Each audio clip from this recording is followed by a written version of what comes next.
¿Qué tal? Hola, ¿cómo están?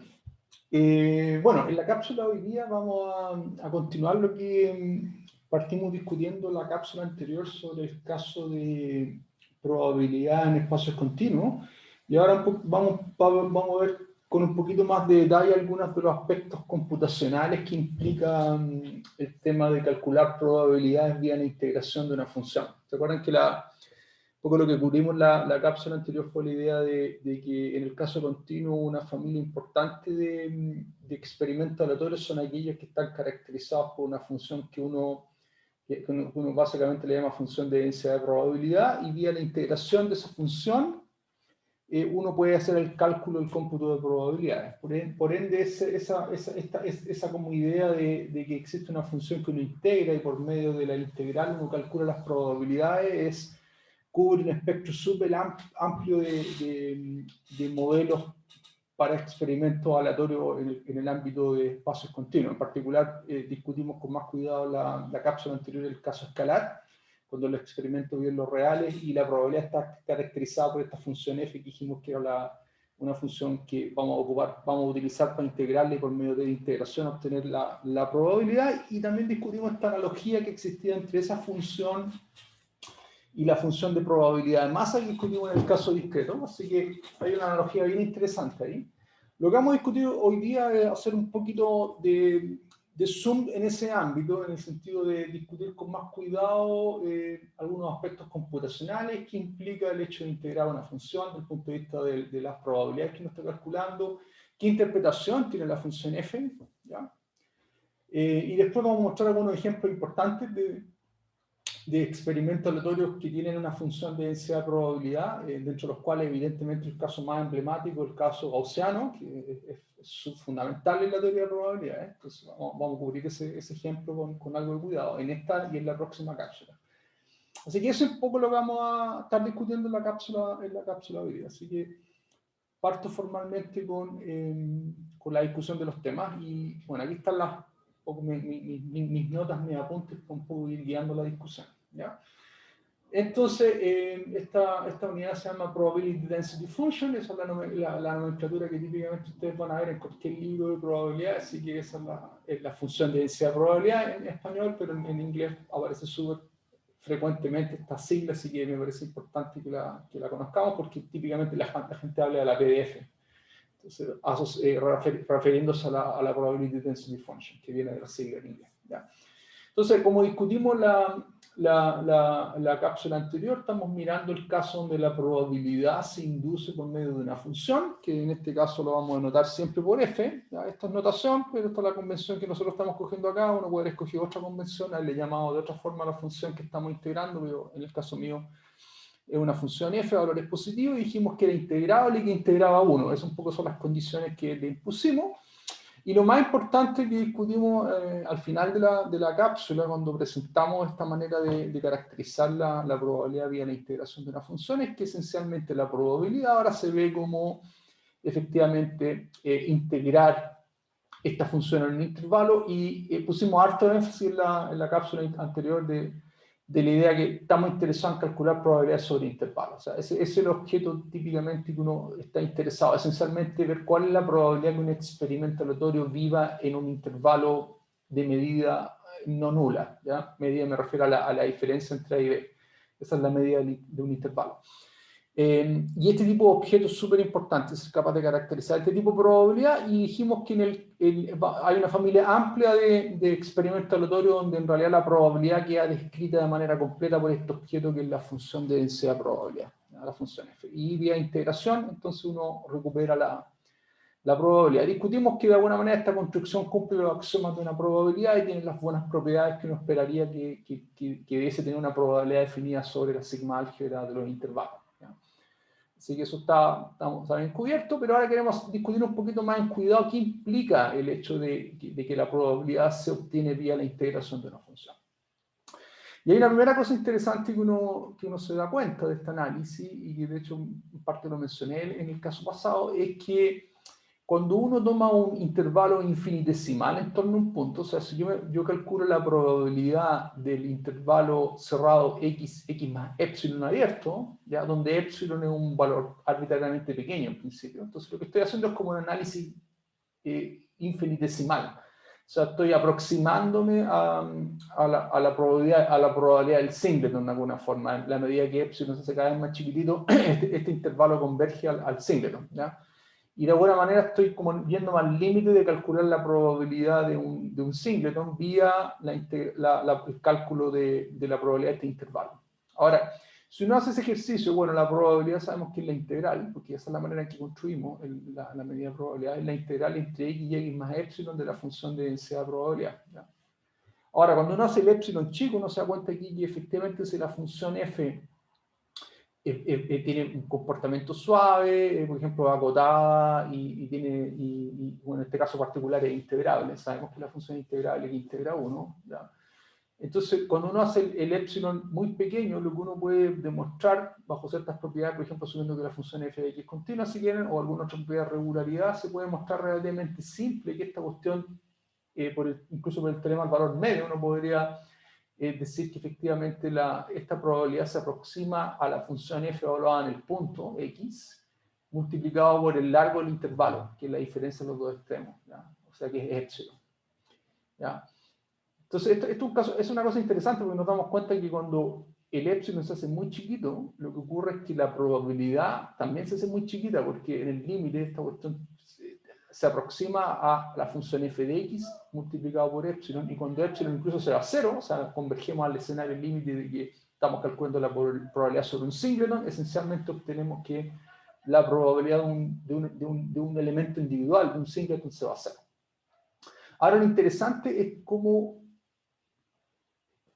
Lo interesante es lo que uno observa aquí, el rol que juega la función f en ese límite, porque si se dan cuenta, la manera en que se va a cero depende de cómo epsilon se va a cero, pero el factor que multiplica eso tiene que ver con la función de densidad. O sea, la función f de x juega un rol de alguna manera en la constante que acompaña el término que se va a cero, ¿ya? Entonces tiene una interpretación el f de x en este análisis límite. Si bien cuando epsilon se va a cero, independiente de la función f de x, esta cuestión se va a cero, la velocidad o el término constante que acompaña la velocidad de convergencia tiene que ver con esta función f. O sea, f juega un rol desde ese punto de vista, desde el punto de vista de con qué término constante esta cuestión se va a cero, ¿ya? De alguna manera se va a cero proporcional a f de x. O sea, si f de x mayor, un poco la velocidad de convergencia que se va a cero va a ser más lenta que si f de x menor. Entonces, se dan cuenta que el f juega como un peso, ¿ya? A pesar de que la probabilidad de todos los singletons es cero. Yo aquí les pido que traten de formalizar eso, pero la demostración de que la probabilidad del singleton se va a hacer la pueden ver así. Uno toma, si quieren, ahora el intervalo, pueden tomar el intervalo abierto o cerrado ahora mismo, en realidad, porque acuérdense que la probabilidad está definida de igual manera, ya sea abierto o cerrado, es la integral sobre los límites del intervalo. Entonces, uno puede ver que la probabilidad del singleton se puede ver como la probabilidad de x por x más 1 partido por n. Aquí el epsilon lo repasé por 1 partido por n y tomo el n yéndose a infinito, ¿ya? Entonces, poco estoy escribiendo el conjunto límite como límites de conjunto. Se pueden demostrar relativamente fácil que esta es una secuencia de conjuntos monótona, que a medida que n crece se hace cada vez más pequeño y converge al singleton, ¿ya? Entonces aquí básicamente estamos ocupando una propiedad que se llama la continuidad de la probabilidad, que cuando ustedes tienen una secuencia monótona de conjunto, la probabilidad del límite de ese conjunto es el límite de las probabilidades. Entonces puedo sacar el límite para afuera, ya puedo hacer intercambio. Aquí estoy escribiendo que el conjunto singleton es el límite de estos conjuntos, ¿ya? Y aquí estoy utilizando la continuidad de la medida, continuidad de la probabilidad. Esto es algo que discutí en una de las cápsulas anteriores, cuando discutimos una propiedad importante de las probabilidades, que es la continuidad que uno puede intercambiar el límite de alguna forma. Puedo sacar el límite para afuera, porque es una secuencia de conjuntos monótonas que se hace cada vez más pequeña de manera estricta. Entonces tengo esta propiedad, y esta propiedad esencialmente dijimos que cuando el n epsilon es muy pequeño, esto es aproximadamente como f de x por 1 partido por n, y el 1 partido por n se va a 0, así que efectivamente uno a partir de esto puede demostrar que la probabilidad de cualquier singleton en esta construcción es 0. Entonces eso ya es un atributo súper importante de las probabilidades construidas vía integración de una función f, que lo que obtenemos es que efectivamente las probabilidades sobre los singletons son cero. ¿Ya? O sea, un experimento continuo que tiene una función f, que hace que a partir de la función f uno calcula probabilidades, tiene este atributo que la probabilidad de los singletons, de los eventos individuales, es de probabilidad cero. Son eventos de probabilidad cero. ¿Ya? Lo que es como contraintuitivo, porque eso implica que cada vez que usted ejecuta un experimento continuo, el resultado del experimento en sí mismo es un evento de probabilidad cero, lo que es un poco contradictorio con el hecho que usted está observando efectivamente realizaciones de un experimento continuo que toma un valor singleton. ¿Ya? Eso genera algo medio contraintuitivo, pero después vamos a ver que no es tan así, y esa es la razón por la cual es importante interpretar la función f como una función de densidad de probabilidad. ¿Ya? Y ahí juega un rol un poquito de interpretación de f como el término que acompaña la velocidad a la cual el proporción se va a hacer. ¿Ya? Entonces, un corolario directo del hecho que tenemos que la probabilidad sobre los singletons se va a cero, que directamente sostiene de este análisis del límite cuando estamos tomando la medida del intervalo yéndose a cero, es que si ahora tomo una colección incluso finita o infinita numerable de eventos singleton, si ustedes toman un conjunto numerable, subconjunto de los reales, o sea, que es parte de la sigma álgebra de los borelianos, ya dijimos que básicamente los singleton están en la sigma álgebra y por ende la unión numerable de singleton está en la sigma álgebra porque la sigma álgebra se cerraba bajo uniones numerables. Entonces, si ustedes toman cualquier subconjunto de los reales, que es una colección numerable de elementos, ustedes lo pueden enumerar de esta forma. Es decir, C se escribe como la unión disjunta de los singletons, unión numerable. ¿Ya? Ahora, si uno puede mostrar, por ejemplo, y aquí está graficando un poco en la recta real los valores numerables que estoy utilizando para representar este conjunto C, y aquí tengo la función de densidad de probabilidad un poco también representada. ¿Ya? Y se dan cuenta que un poco da lo mismo los valores que tenga la función en los valores específicos que estoy hablando, porque por sigma aditividad, la probabilidad, por el axioma 4, la probabilidad del conjunto numerable es la suma de las probabilidades sobre los singletons. Y aquí estoy ocupando una propiedad importante, que es el hecho que yo puedo escribir C como una colección numerable de singletons. Y aquí la probabilidad se escribe como la suma de esas probabilidades. Pero cada una de estas probabilidades dijimos que es cero, así que estoy sumando cero infinitas veces, pero cero infinitas veces cero, ¿ya? Porque es un infinito numerable, ¿ya? Y no tenemos, y por tanto en este caso, en el caso de una, que tengo incluso esta propiedad de que la probabilidad de los singletons es cero, se extiende por una colección numerable de eventos, ¿ya? O sea, esto es una cosa bien interesante que ocurre para el caso de estas familias de probabilidades construidas por funciones de densidad, que tanto la probabilidad de los singletons es cero, como la probabilidad de cualquier subconjunto numerable del espacio que estoy observando. ¿Ya?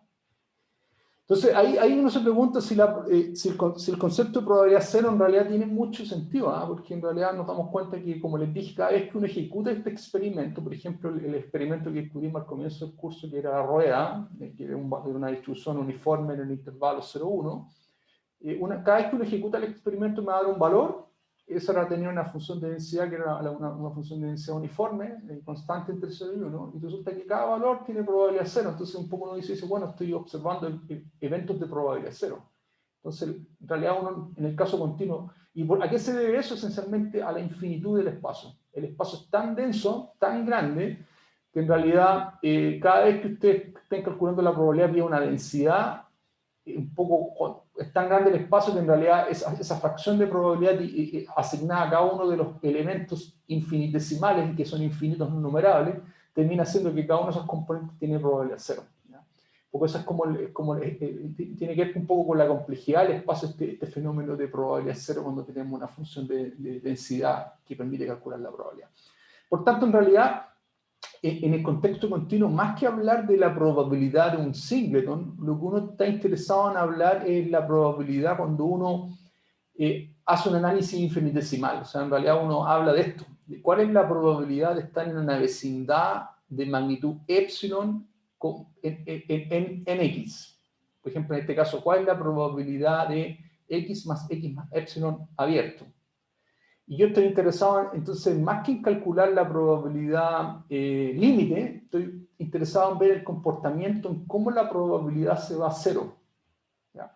Porque fíjense que dijimos que cuando el epsilon es muy chico, esta probabilidad es como f de x multiplicado por la medida del intervalo. Entonces, el término que acompaña el término epsilon, en realidad es el término que me da un poco el peso probabilístico que tiene la observación de x. Entonces, más que hablar de la probabilidad de x, uno tiene que hablar de el peso probabilístico que tiene la función f en el punto x cuando el epsilon es bastante pequeño, pero no cero.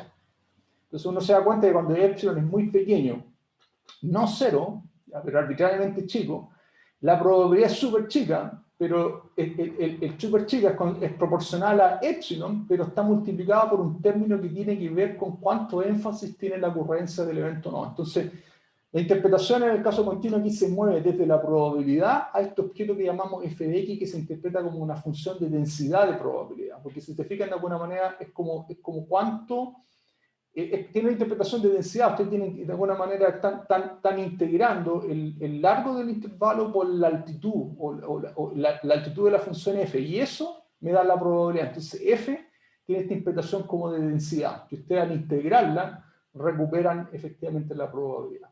¿Ya? Entonces, en realidad la gente está interesada en este tipo de objetos. Yo quiero ver en la razón que hay entre la probabilidad en torno a un x sobre un intervalo de magnitud epsilon, o sea, este análisis que está gráfico aquí, o sea, me propongo en x, calculo el intervalo x más epsilon, considero el epsilon arbitrariamente chico y yo quiero ver la velocidad a la cual esta cuestión se va a cero relativo a la velocidad a la cual epsilon se va a cero. ¿Ya? Entonces, esa razón cuando epsilon converge a cero es f de x. Entonces, de alguna manera, f de x, ustedes lo pueden interpretar como un poco la velocidad a la cual la probabilidad se hace infinitamente pequeña cuando el epsilon se achica. ¿Ya? Relativo al caso de la medida de referencia, que en este caso fíjense que la medida de referencia es la medida del intervalo, el largo del intervalo. El largo del intervalo básicamente es x por x más lambda, o sea, el largo del intervalo es epsilon. Entonces estoy calculando la razón que hay entre la probabilidad de este intervalo dividido por la medida del intervalo, la medida en el sentido de largo del intervalo. ¿Ya? A esto se lo conoce como la medida de Lebesgue, por si acaso, por si alguien quiere conectarlo con algún otro conocimiento que tengan de cursos más avanzados de probabilidades. Pero aquí esta razón, que es básicamente la razón entre la probabilidad y la medida de Lebesgue del intervalo, la probabilidad del intervalo y el largo del intervalo, cuando epsilon se va a cero, un poco eso está capturado por f de x. Entonces f de x un poco captura eso, captura como esta componente infinitesimal. Si ustedes hacen el epsilon un poquito mayor que cero, pero mayor que cero, lo que van a observar es que la probabilidad escala proporcional a f de x. Entonces, esa es la interpretación que tiene f de x. Entonces, más que la probabilidad en el caso continuo, uno está interesado en entender el scaling cuando el epsilon es mayor que cero. Y ese scaling es proporcional a f de x. ¿Ya? Entonces, esta ecuación es clave para dar una interpretación. Entonces, en general, en el caso continuo, uno mira la función f de x como este indicador de plausibilidad. ¿Ya? Más que la probabilidad, porque la probabilidad no es informativa, la probabilidad de un ciclotón siempre es cero. Sin embargo, la probabilidad de x, el intervalo en torno a x infinitesimalmente pequeño, es proporcional a f de x. Entonces, de alguna manera, lo que uno tiene que poner el foco en el caso continuo es en darle una interpretación intuitiva a f de x. F de x, ¿cuánto peso probabilístico tiene el evento cuando estoy considerando un evento no trivial, con un epsilon arbitrariamente chico? Esa es como la interpretación.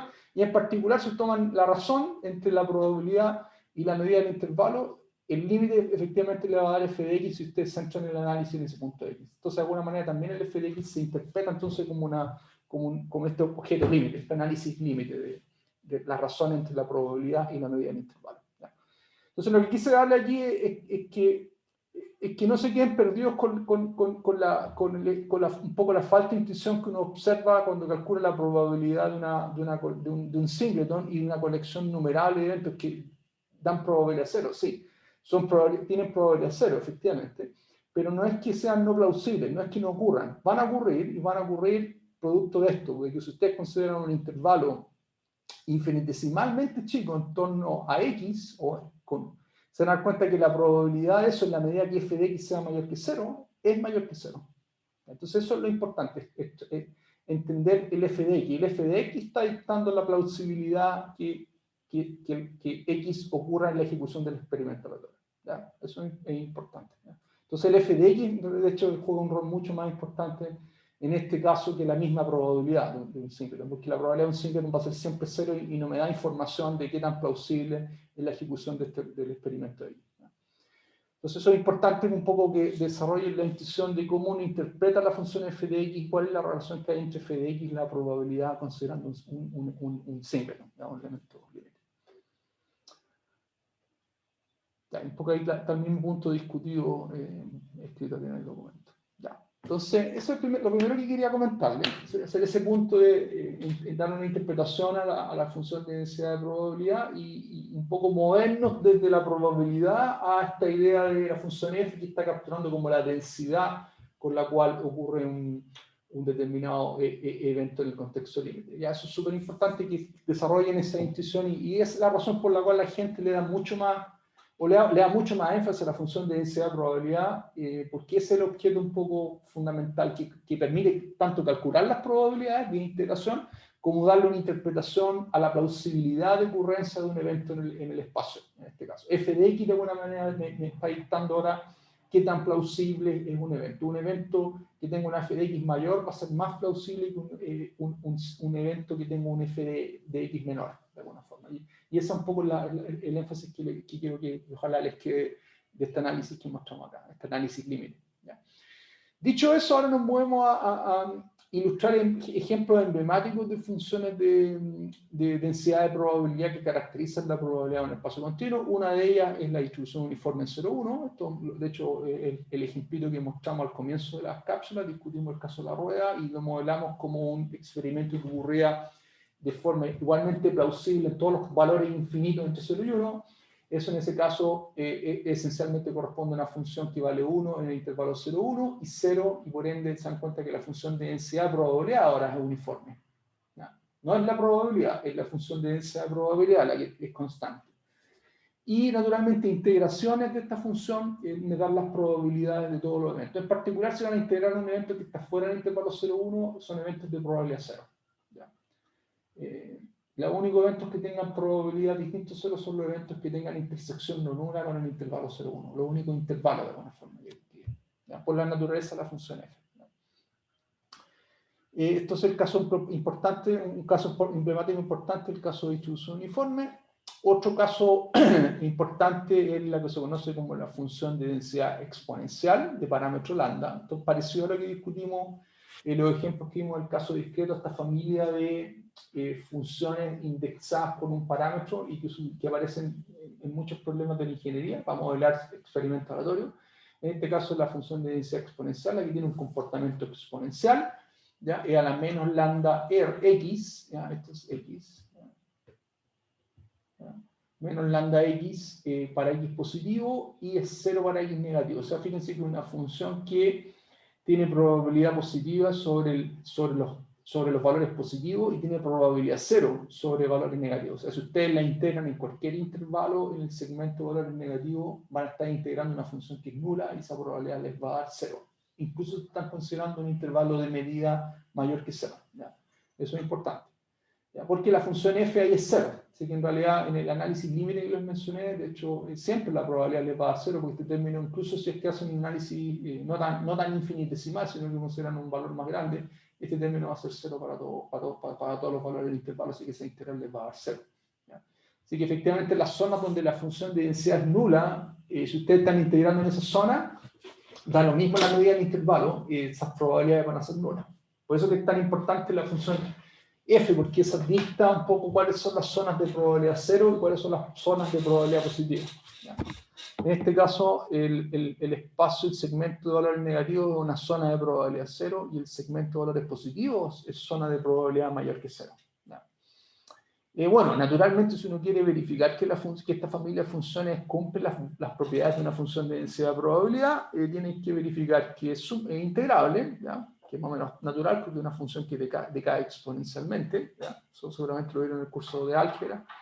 Y calcular la integral. Esa función tiene primitiva, así que no es tan difícil integrarla, y calcular esa integral impropia y naturalmente tienen que verificar que la integral les da 1. ¿ya? Esas son las cosas que siempre cuando les den una función tienen que verificar, que sea positiva, que sea integrable y que integre 1, porque esos son los elementos que permiten constituir a partir de una función una función de probabilidad, ¿ya?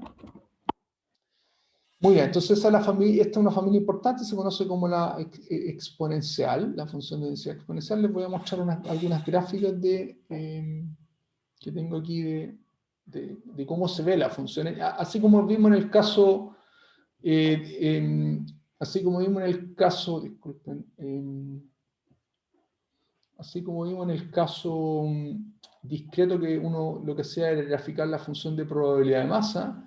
En el caso continuo lo que uno hace es graficar la función de densidad de probabilidad, ¿ya?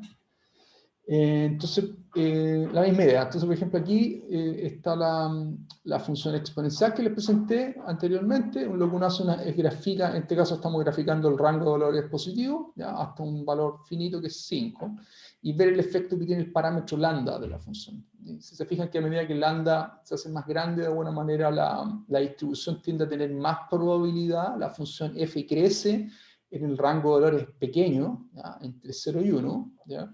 O sea, los eventos pequeños se hacen más plausibles. Si uno calcula la probabilidad, por ejemplo, entre 0 y 1, a medida que lambda se hace más grande, la probabilidad entre 0 y 1 tiende a crecer como función de lambda. Pero como la probabilidad integra 1, si uno mira la probabilidad desde 1 hasta infinito, lo que debería ocurrir entonces es que a la medida que lambda crece, la probabilidad en el intervalo 0 y 1 aumenta, en perjuicio de la probabilidad en el intervalo 1 a infinito, que se hace más pequeña. Y eso se observa porque la función de densidad, en la medida que lambda crece, para los valores mayores que 1,5, uno observa que los valores tienden a decrecer, a ser más pequeños a medida que lambda crece. O sea, como que la cola a esta parte se le conoce como la cola de la función de densidad de probabilidad. La cola se hace más baja, menos pesada, dicen, ¿ya? Cuando hablan de distribuciones de cola pesada se refieren un poco a qué tanto integra la cola, la parte desde un punto hasta infinito de la función f, ¿ya? Entonces, en este caso, en la medida que lambda crece, esta cola se hace la función se hace más pequeña, entonces los eventos van a tener menor probabilidad, ¿ya? Acuérdense siempre que, entonces aquí lo que estamos un poco graficando es cuál es el efecto que tiene el parámetro cuando yo cambio el parámetro y cómo cambia un poco la estadística, las probabilidades asociadas a cada uno de los eventos. Y uno típicamente hace un análisis como por segmento, calculo los segmentos de una cierta zona del espacio de probabilidad respecto a otra zona. Por ejemplo, en este caso, como estamos mirando el segmento 0 infinito, miramos los valores menores que 1, los valores entre 1 y 2 se llenan, entre 2 y 3, entre 3 y 4, y así yo tengo una idea gruesa de qué es lo que va ocurriendo con la probabilidad a medida que cambia el parámetro, ¿ya? Es un poco lo que estamos mirando, entonces el efecto, la forma que tiene la función de densidad en la medida que cambiamos el parámetro de esta familia, ¿ya? De esta familia exponencial, ¿ya? Entonces eso es con el caso de la función de densidad exponencial. Bueno, está un caso bien especial que es como la versión simétrica de la función exponencial, que en vez de integrar sobre la parte positiva, es integrar la misma forma sobre la parte negativa y la parte positiva de manera simétrica. Esto está caracterizado por la función que se llama la función de Laplace. Y si se dan cuenta, es la misma forma que la exponencial, e a la menos lambda x, pero está multiplicando por e a menos lambda el módulo de x, ¿ya? Entonces, esencialmente la misma forma en el lado derecho y el lado izquierdo, ¿ya? Y como efectivamente esta integral del lado derecho era 1 partido por lambda, la doble integral tiene que ser esencialmente 1 partido por lambda más 1 partido por lambda, me da, claro, 1 partido por lambda más 1 partido por lambda, ¿sí? Y por eso efectivamente aparece un factor 2 aquí, que es básicamente el factor dividido por 2, porque de alguna manera tengo que dividir por un factor que es mayor, porque estoy integrando la misma función en ambos segmentos, entonces tengo que dividir por 2 para lograr que la integral me integre 1. Un poco ahí se observa este factor que cambió el scaling del término, ¿ya? A raíz de eso.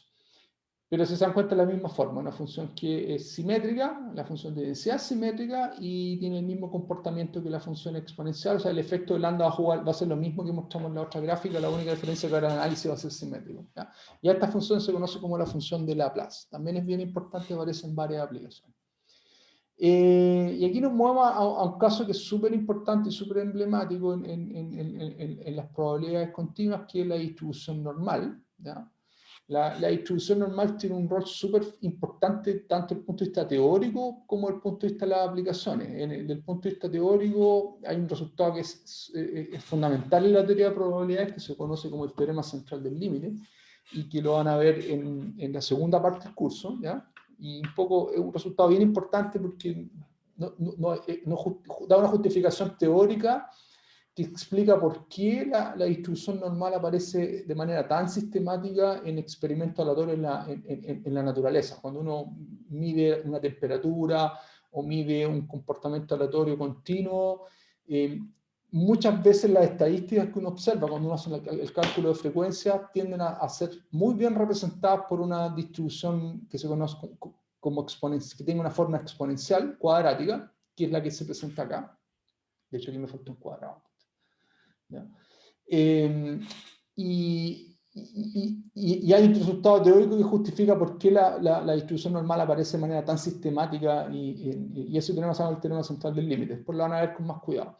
Pero aquí lo que quiero presentarles es la forma que tiene la distribución normal. Es una función f de x que depende de dos parámetros. En este caso lo llamo el parámetro m, que se conoce como el parámetro de media, y el parámetro sigma, que en este caso escribí sigma cuadrado, que es la desviación estándar. ¿Ya? Son dos parámetros importantes que determinan esta familia de funciones. Acuérdense que aquí estamos caracterizando la función que estamos integrando.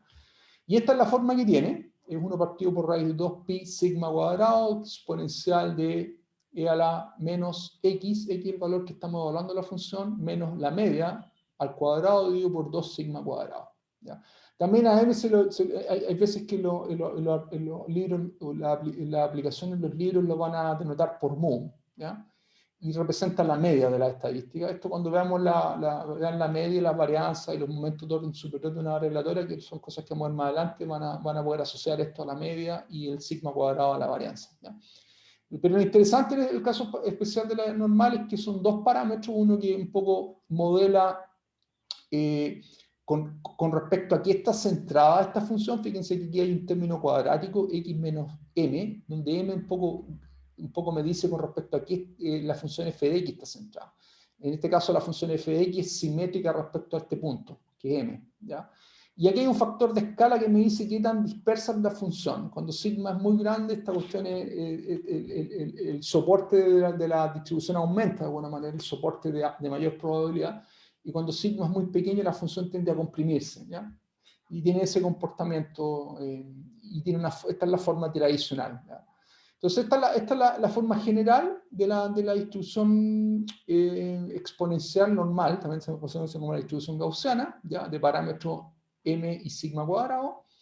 Hay un caso especial que es la media, la normal 0,1, o le llaman la normal estándar, ¿ya? Que en el caso cuando m es 0, todo esto se simplifica, y sigma, m es 0 y sigma es 1, la expresión se simplifica harto, y esta expresión es súper usada porque se le conoce como la normal estándar. Esta es la forma que tiene, 1 partido por raíz de 2pi exponencial de menos x cuadrado medios, ¿ya? Esta es la forma que tiene, está centrada en el origen, ¿ya? Y tiene una forma como una campanita de Gauss, de hecho, exponencial, que viene de la forma exponencial al cuadrado, tiene un término cuadrático que hace que a medida que nos alejamos del valor central, la función decrece exponencialmente y tiene esta forma, tradicionalmente, la exponencial.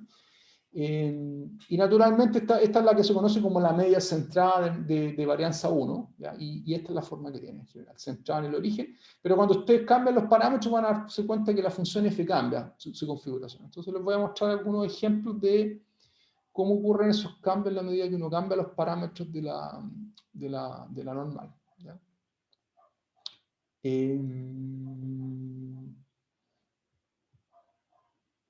Entonces aquí estaba dando el caso exponencial. Entonces este es el caso normal, ¿ya? Aquí está un poco la distribución normal, y aquí hay unas gráficas que quiero mostrarles. Por ejemplo, efectivamente aquí uno se da cuenta que, bueno, aquí fíjense que en este caso mu representa m, ¿ya? Y sigma representa sigma cuadrado, es lo que les decía el otro parámetro, que un poco gobierna qué tan comprimida está la distribución en torno al valor central, ¿ya? Entonces, por ejemplo, acá casi todos los ejemplos son valores centrados, o sea, donde el valor central, recuerden que el valor m lo que gobernaba, cuál era el centro de la función f, porque tenía un término que era x menos mu al cuadrado, o menos m al cuadrado, y eso un poco gobernaba la posición central con la cual estamos caracterizando la función f. En este caso, en estos tres ejemplos, está centrado en el origen, ¿ya? Y lo que estamos cambiando en este caso es sigma. A medida que ustedes hacen el sigma más grande, se dan cuenta que la función tiende a tener un soporte más expandido, ¿ya? Se expande en torno al origen, ¿ya? Y naturalmente ese sigma se va a valores muy grandes, tiende a parecerse a una distribución uniforme, que está uniformemente distribuida en el espacio, ¿ya? Pero en su efecto siempre el sigma es un valor mayor que cero, ¿ya? Menor que infinito, así que siempre es una función que tiene una forma de este tipo, y naturalmente el sigma gobierna qué tan disperso está la función en torno al origen, y sin embargo la media, fíjense aquí la figura en verde, lo que hacemos es dejar el sigma en 0,5, un valor intermedio, ¿ya? Y cambiar centrar la distribución en la posición menos 2. Entonces aquí estamos con una normal, y esa es la forma de la función f, ¿ya? Entonces, es una familia súper rica de funciones, y la importancia que tiene en realidad es que aparecen un montón de aplicaciones en la ingeniería, ¿eh? Las estadísticas normales, y aparecen sistemáticamente un montón de problemas, en particular para modelar ruido, para modelar cosas que tienen que ver con cuando hay muchas contribuciones de componentes independientes. Generalmente las estadísticas que siguen esas contribuciones tienden a ser normales, ¿ya? Y son súper útiles. La otra gracia de la normal es que tiene un montón de propiedades que son súper interesantes, y que las van a ver cuando veamos el caso normal en más cuidado en las siguientes cápsulas, en particular con todo lo que tiene que ver con el cálculo de sus estadísticas, que son básicamente la media, la varianza y estadísticas de orden superior. Así que es un caso súper importante el caso de la distribución normal. Aquí estoy solamente introduciendo la forma que tiene la función f, y después más adelante van a ver la importancia teórica que tiene en la teoría de las probabilidades, y también cómo aparecen en aplicaciones, ¿ya? Muy bien, entonces eso quería cubrir, entonces algunos ejemplos importantes, y ahora nos movemos a un aspecto más computacional del cálculo de las probabilidades. Entonces, bueno, como dijimos, y para eso voy a ilustrarlo en dos ámbitos, en el caso de la distribución normal y en el caso de la distribución exponencial que ya cubrimos, ¿ya? Para mostrar dos ejemplos donde las cosas pueden ser fáciles y no tan fáciles, ¿ya? Entonces, como dijimos, la probabilidad se obtiene vía la integración de la función f, ¿ya? Y naturalmente tenemos que conocer f, ¿ya? Y mostramos algunos ejemplos de tipos de funciones paramétricas que uno podría utilizar para modelar experimentos aleatorios continuos, funciones que integran uno y tienen las buenas propiedades. Entonces, por ejemplo, un caso súper simple donde se pueden hacer estos cómputos es el caso de la función exponencial de parámetro lambda, ¿ya? La probabilidad de un intervalo se puede calcular vía la integración, y la gracia de la función exponencial es que es una función que tiene una primitiva, o sea, la integración es súper simple de hacer, ¿ya? Porque conocemos la primitiva, entonces conocemos la primitiva, podemos evaluar los casos, en este caso la probabilidad de un intervalo, esencialmente calcular la primitiva, evaluar los extremos del intervalo, y me da una expresión cerrada súper bonita, E a la menos lambda c por E a la menos lambda d, donde c y d son los límites del intervalo que estoy calculando, y aquí esencialmente, entonces tengo una forma cerrada para calcular las probabilidades para cualquier intervalo, ¿ya? O sea, esencialmente con eso, con esta formulita puedo calcular la probabilidad esencialmente de cualquier intervalo, y acuérdense que los intervalos son los objetos que nos interesa poder caracterizar probabilidad. Un poco eso dijimos cuando introdujimos la sigma álgebra de los borelianos, es la sigma álgebra de los intervalos. O sea, si soy capaz de calcular la probabilidad de este tipo de eventos, esencialmente estoy caracterizando una familia súper rica de eventos dentro de la sigma álgebra de los borelianos, ¿ya?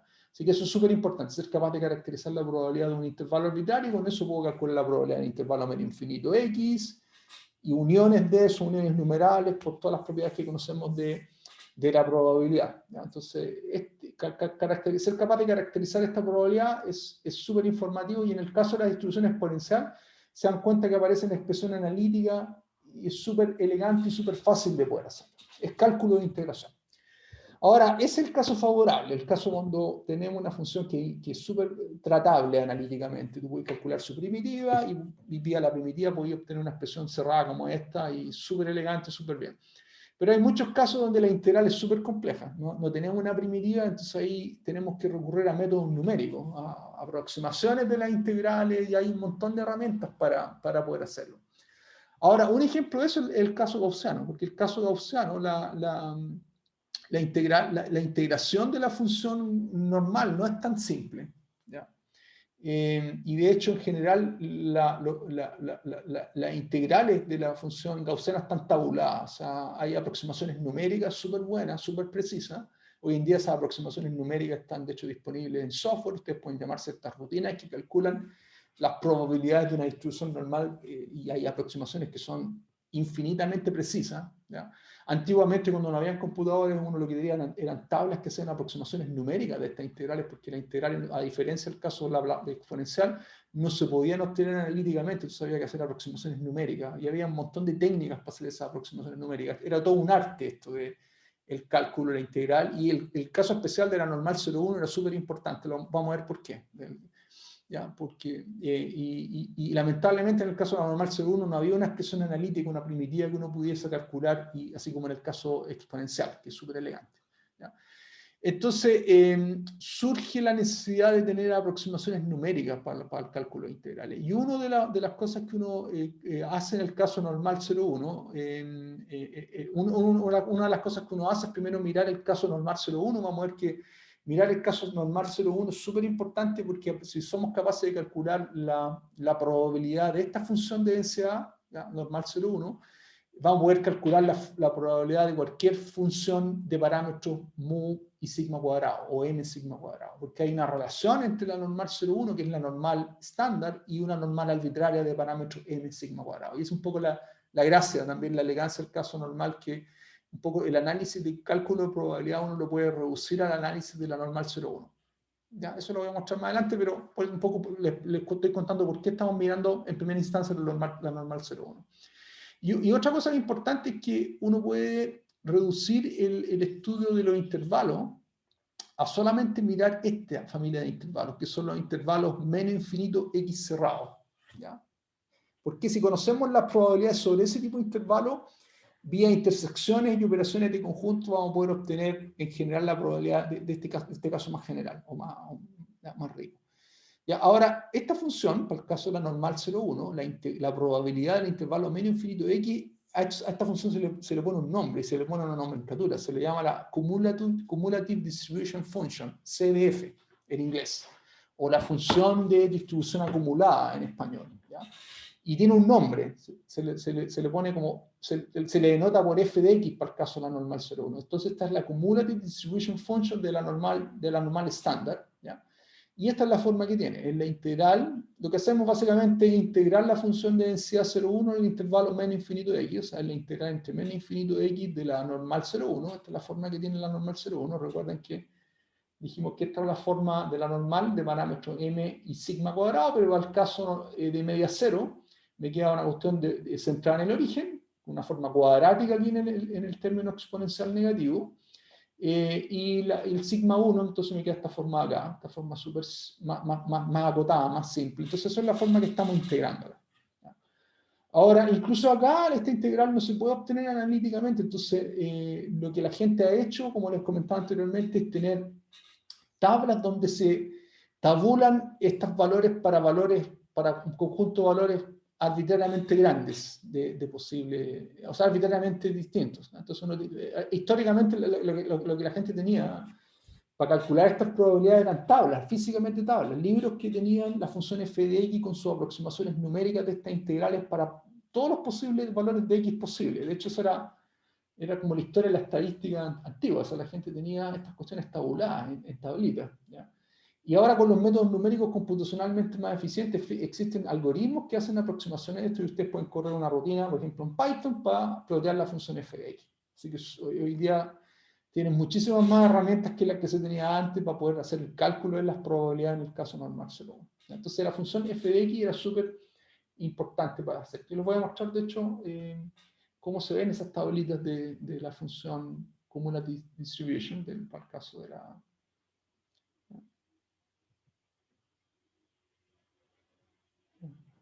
Entonces aquí, por ejemplo, aquí efectivamente este es el tipo de tablas que le digo. Aquí, de hecho, están mostrando la función de Amanfi de Z, ¿ya? Esta es la función que nos interesa caracterizar nosotros, la función, la Cumulative probability function, ¿ya? La phi que le llamamos phi de x, nosotros aquí es phi de z, ¿ya? Ellos aquí en este documento están interesados en la función phi de z menos un medio para z mayor que 0, mayor que 0. O sea, es como que están mirando un poco un aspecto de la función phi de x, pero no solo nos interesa la función phi de x. Y de aquí está lo que les mencionaba yo de las tablitas. De hecho, si se dan cuenta, aquí tienen un poco tabulados los valores para distintos valores de x, negativo, a distintos valores negativos. Si se dan cuenta, ahí pueden ver los valores que va tomando la función, ¿ya? Para valores bueno, negativos, desde 0 hasta a valores muy grandes, ¿ya? Y de hecho también lo pueden ver para valores positivos. ¿Ya? Ese es el tipo de tablas que uno observaba y de cómo la gente tabulaba esto. Esto es como la historia de la estadística. La gente sí podía hacer el cálculo de la función phi de x, con eso puedes calcular probabilidades para el caso normal 0,1. Así que esto les comento para que sepan, ¿no? Pero hoy en día, si es que alguna vez se han enfrentado a estas tablas, es en realidad por una razón histórica, no es porque hoy en día se utilicen, hoy en día hay herramientas de software que les permiten hacer el cálculo de estas probabilidades. Pero les cuento que la gente tabulaba históricamente estos valores cuando no existían estas herramientas de cómputo. ¿Ya? Otra función importante también es que la gente utiliza harto para el cálculo de probabilidad del caso de una normal arbitraria, es la función Q, que es el complemento de alguna manera de la función phi, de la Cumulative Distribution Function. ¿Ya? De hecho, es 1 menos phi de x, que es la probabilidad de que el experimento tome valor entre x y infinito positivo. Esencialmente estamos viendo justo el complemento de este conjunto, así que efectivamente, como estamos viendo el complemento de este conjunto por la propiedad de aditividad y de hecho que la probabilidad sobre todo el conjunto tiene que sumar 1, es básicamente esta función q de x 1 menos phi de x. ¿Ya? Así que son las dos funciones que la gente utiliza para hacer el cálculo de probabilidades sobre intervalos semi-infinitos, ¿ya? Como este tipo, menos infinito x cerrado y x infinito cerrado, ¿ya? Y esta es la forma en que se denotan estas funciones, phi de x y q de x. Bueno, aquí está la demostración de por qué les comentaba yo que efectivamente por aditividad uno puede mostrar que q de x es 1 menos phi de x, y ahí está la demostración formal. Porque básicamente esto es menos infinito de x, unión x infinito determina todo el espacio, una unión disjunta, y por aditividad finita uno obtiene este resultado. Muy bien, entonces dicho eso, aquí lo que quiero mostrarles es que por qué la gente ha estudiado tanto estas funciones y por qué hay aproximaciones tan precisas para estas funciones y no para el caso de una normal arbitraria de parámetros muy sigma cuadrado. Y la razón por la cual es que en realidad todo, si ustedes conocen phi de x y q de x, para todo x, en realidad van a poder calcular la misma probabilidad para una función de densidad arbitraria de parámetros m sigma cuadrado por la siguiente razón. Si uno calcula el mismo evento, ¿ya? Puede considerar una función normal arbitraria de parámetro m, de parámetro m y sigma cuadrado, donde m, acuérdense que un poco modelaba el centro de la función f, la función de densidad de probabilidad, y sigma era como qué tan comprimida o expandida estaba la función. Sigma gobernaba un poco la sensibilidad de qué tan centrada en torno a m estaba la función de densidad de probabilidad, o muy centrada o muy expandida. Eso se modela con sigma. Sigma es un valor positivo, m es un valor real arbitrario, porque m gobierna la posición de la función y puede estar en cualquier parte. Entonces, si calculamos la probabilidad sobre una función f arbitraria de parámetro m sigma cuadrado, estoy aquí, por ejemplo, aquí estoy graficando el caso en el que x, el punto que estoy calculando, este intervalo, es mayor que m, podría haber sido menor, no sé, pero a efecto de la gráfica considera el caso que x mayor que m, no hay ningún problema.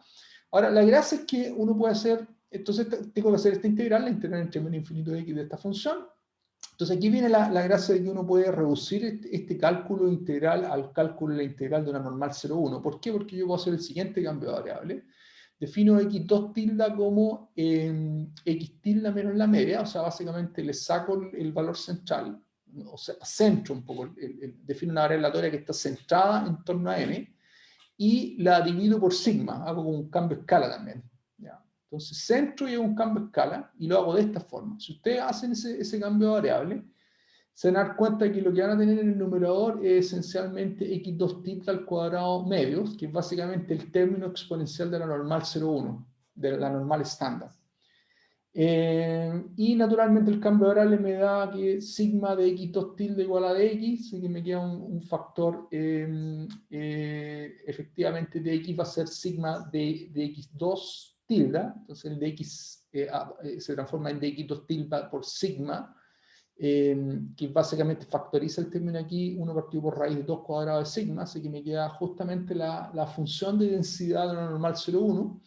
Ahora, integral, aquí están los límites. Para el caso menos infinito, cuando x toma menos infinito, el valor de x también va a tomar menos infinito. Si tomo el límite cuando x tilde se va a menos infinito, x2 tilde también se va a menos infinito porque sigma es positivo. Sin embargo, cuando x tilde toma el valor x, x2 tilde toma el valor x menos m sigma. Entonces, en realidad lo que estamos recuperando aquí es la cumulative distribution function de la normal 0,1, que le llamamos phi de evaluada en este instante ahora, x menos m sigma. Entonces, esa es la razón por la cual la gente tabulaba la función phi de la normal 0,1, porque en realidad si ustedes conocían, acuérdense que estoy hablando de una época donde estamos hablando sobre el hecho de que estas integrales no se pueden calcular de manera analítica, y necesito métodos numéricos para poder aproximarlas, y antiguamente efectivamente no existían las capacidades de cómputo de las aproximaciones numéricas que hoy tenemos para aproximar a integrales. Por eso estas cosas se hacían a mano esencialmente, y para simplificar y no tener que estar calculando estos cálculos para cualquier función, este tipo de resultado era súper importante porque reducía a tener tabulada la función phi, esencialmente. Ser capaz de tener una representación súper precisa de la cumulative distribution function de la normal 0,1, y a partir de eso podíamos obtener vía este cambio de variable, vía esta relación, la misma probabilidad para una normal arbitraria de parámetro m y varianza sigma. ¿Ya? Y lo único que habría que hacer era hacer un cambio de variable y evaluar la función phi en x menos m dividido por sigma. Eso es como el resumen.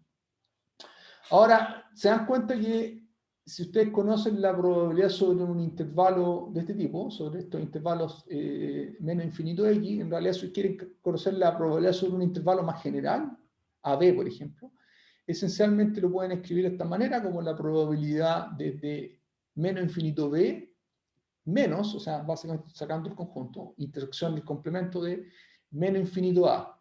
¿Ya? O sea, básicamente es este conjunto complemento este otro conjunto. ¿Ya? Esa es la manera o si quieren ver este conjunto de intersección con el complemento este de acá, o el complemento de, ¿sí? Entonces, esta probabilidad, si se dan cuenta, como el conjunto B, menos infinito B, estrictamente contiene el conjunto menos infinito A, ¿ya? Se dan cuenta que esta probabilidad, nuevamente por propiedad de aditividad, de una medida de probabilidad, ustedes pueden demostrar que esta probabilidad se puede escribir como la probabilidad de este conjunto menos la probabilidad de este otro conjunto. Les invito a hacer esa demostración. Y lo interesante entonces es que, y eso exclusivamente por el hecho que el conjunto menos infinito B contiene el conjunto menos infinito A, ¿ya? Porque B es mayor que A, porque estamos asumiendo que efectivamente A es menor estricto que B para el cálculo de este objeto acá.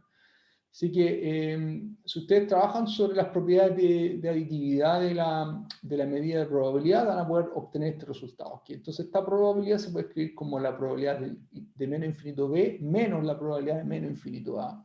Y eso es esencialmente por la razón que está acá en la función phi de B menos M sigma menos phi por A menos M sigma. Así que en realidad la función phi es súper universal porque me permite determinar la probabilidad de un intervalo arbitrario de una distribución normal arbitraria. ¿Ya? Un poco al final del día, esta es la razón por la cual es tan importante ser capaz de caracterizar la función phi de una normal 0,1, porque esencialmente con eso y vía este mecanismo, estas relaciones analíticas, puedo determinar la probabilidad de un intervalo arbitrario para una distribución normal de parámetros arbitrarios. Vía este cambio de variables y vía esta relación que viene de la aditividad finita, de la probabilidad. Así que eso, Entonces eso es lo que quería discutir hoy día respecto al caso continuo, mirar esos dos casos emblemáticos, en particular poner harto énfasis al caso de la normal. Las próximas cápsulas vamos a estar discutiendo todavía un poquito más, con más cuidado el caso de la distribución normal y algunos ejemplos y ver la extensión multivariada de la distribución normal. Así que nos vemos en la próxima, que estén bien. Chao.